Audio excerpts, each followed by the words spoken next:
Okay, all right, guys. This is a little setup here. Let me just tell you guys what we have here.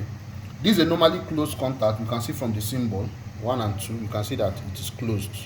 So usually we use red for the button.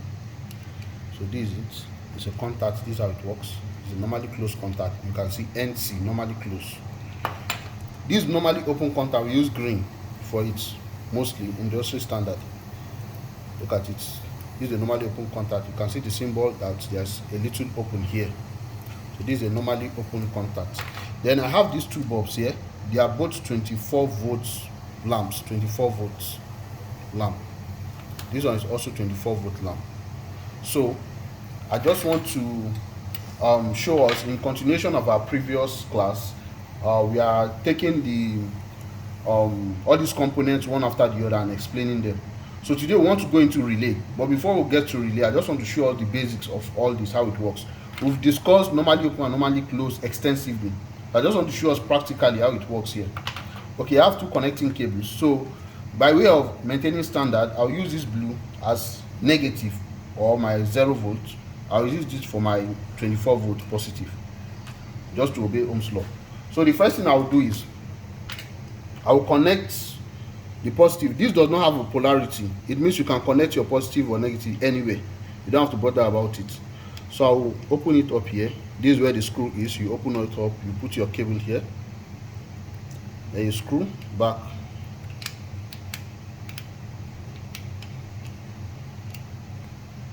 Okay, so this is the other side.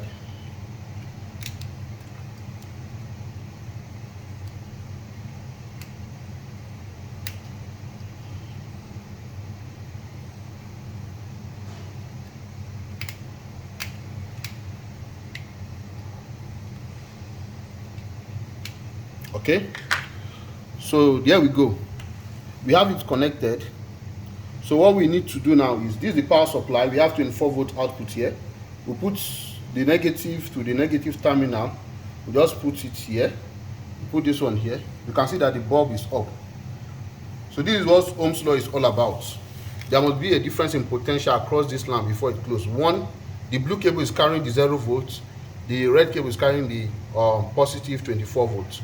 So to demonstrate Ohm's law practically, that we need potential difference. As it is, if I plug it to negative, negative, and negative, you can see that nothing happens. 0 volt to 0 volt, the lamp will not come up. If I do positive to positive, that's 24 volt to 24 volts, 24 volt here, 24 volt here, nothing happens, because there is no difference in the potential. They are both 24 volts. So current will not flow. That's what Ohm's law is telling us. That before current can flow, there must be a potential difference. So if I put one on the negative and one on the positive, now you can see current can flow. I hope we get it. This is the practical demonstration of Ohm's law. So as it is now, the bulb will remain on forever as long as I keep connecting it here. So in order to control how the bulb comes on or off, we need to pass it through one of these switches. So let's first use a normally closed just to see how it works. So I'll connect the negative directly to my power supply and leave it there. I will only be controlling the positive part. You can do it either ways, it will work. This is the negative.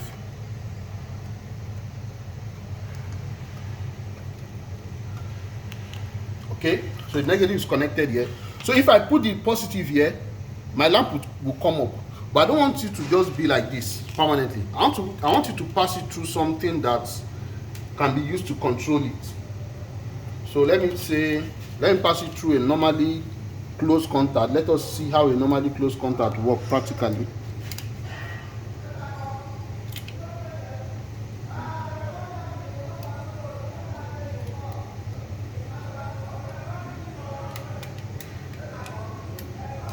Let me put this here. Why is this thing removing? The other end, let me.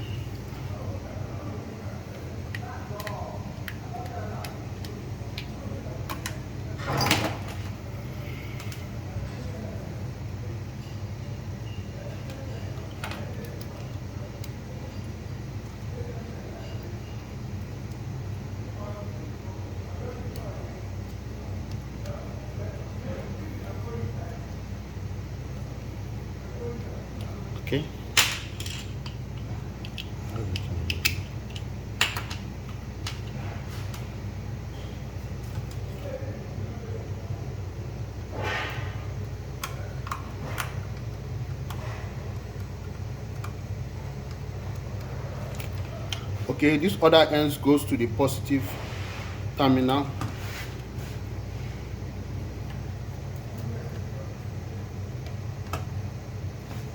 Okay, so this is what I've done.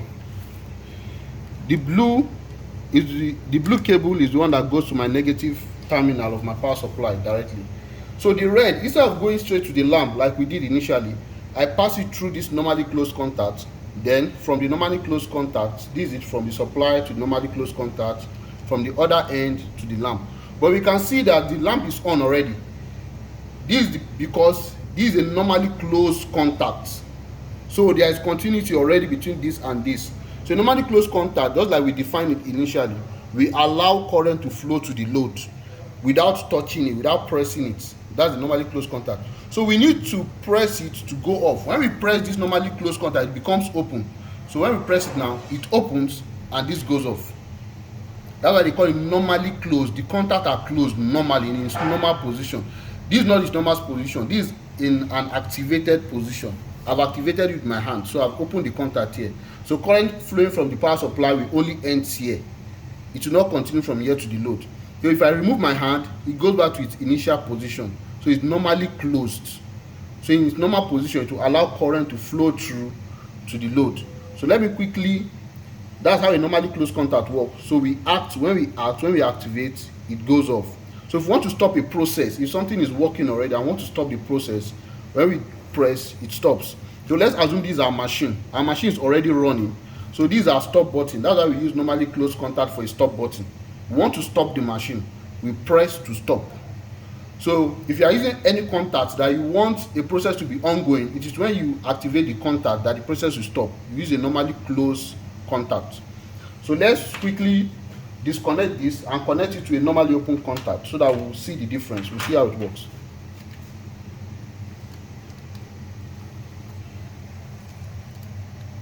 Okay, I'm removing this now. I'm hooking it up to my normally open contact.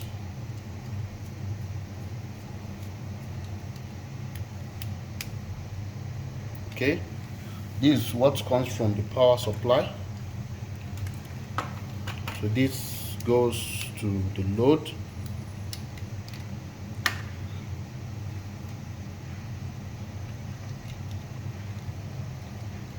Okay, let me quickly unscrew this.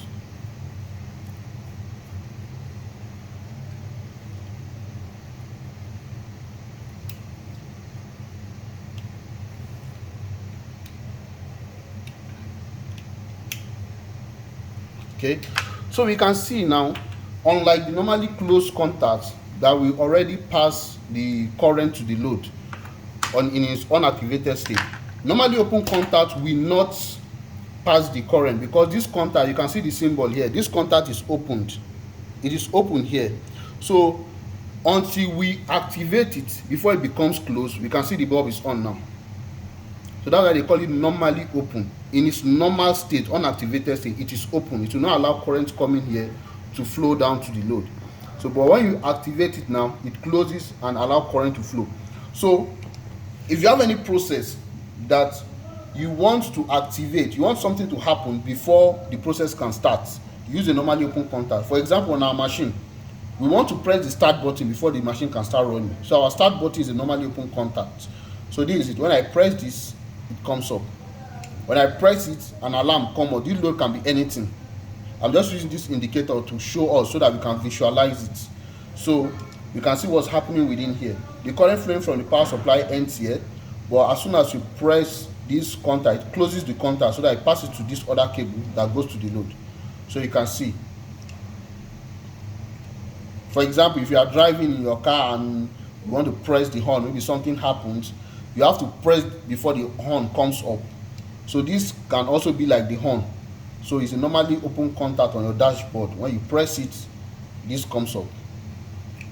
So thank you all. This is just a demonstration, practical demonstration of how normally open and how normally closed contact work.